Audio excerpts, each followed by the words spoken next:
Imagine you're sleeping in your tent and you wake up to the sound of muffled screams. You go out to find your neighbor's bed covered in blood and the tracks lead into the bush. Not one lion, but two. They don't kill to eat, they kill to terrorize. In this video, we'll tell you one of the most horrific true stories known to modern African history. The story of two lions without a mane, merciless and fearless. The Lions of Tsavo, or as they were later called, the Devils of Tsavo. In 1898, while Britain was building the Kenya-Uganda Railway, an inexplicable curse was unleashed. Workers disappearing, tents torn apart, blood, bones, and no one surviving. This story isn't from a horror movie. It's based on official documents and the memoirs of a man who faced the monsters himself. Stay tuned, because you won't believe what you're about to hear. In March 1898, a British engineer named John Henry Patterson was sent to the Tsavo region of Kenya to supervise the construction of a railway bridge over the Tsavo River. The place? Cut off from the world, surrounded by dense forests and predators, but no one expected that disaster would come from just two lions. The first week, a lion attacked a worker's tent at night, dragging the man away in front of his colleagues, leaving nothing but blood and footprints. The next day, another worker attacked, then a third, and the chain began. Every night they attacked, and every morning a new body, or just bloody patches without a body. Fear crept into the hearts of the workers, and they began to flee. They called the two lions the Devils. The strange thing? The lions weren't killing randomly. They watched the camp from afar, knowing when the guards were moving and when the lights went out, and they would attack at the right moment.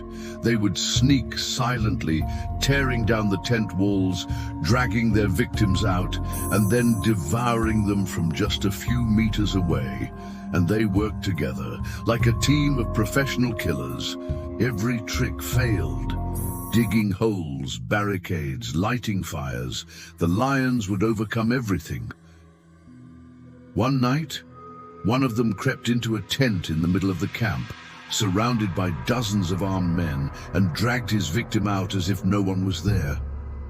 By November, after 9 months of terror, the death toll had reached more than 135 men. That's when Patterson decided to end this nightmare with his own hands.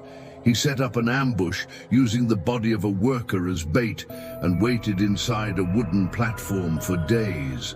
One terrifying night, he heard a sound, a faint roar. Then the platform shook beneath the beast's feet. He fired.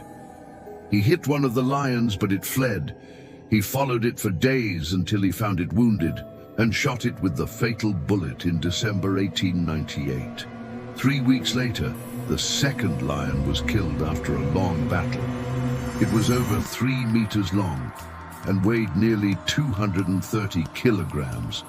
But the story doesn't end there. Why did they kill like this? Why didn't they eat all their victims? And why did they work together?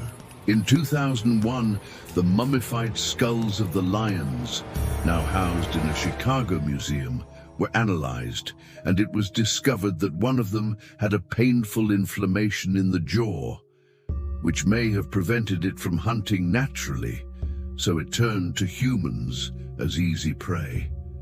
But what about the other? And why did they persist for all these months without fear or deterrence? Questions that still arise today.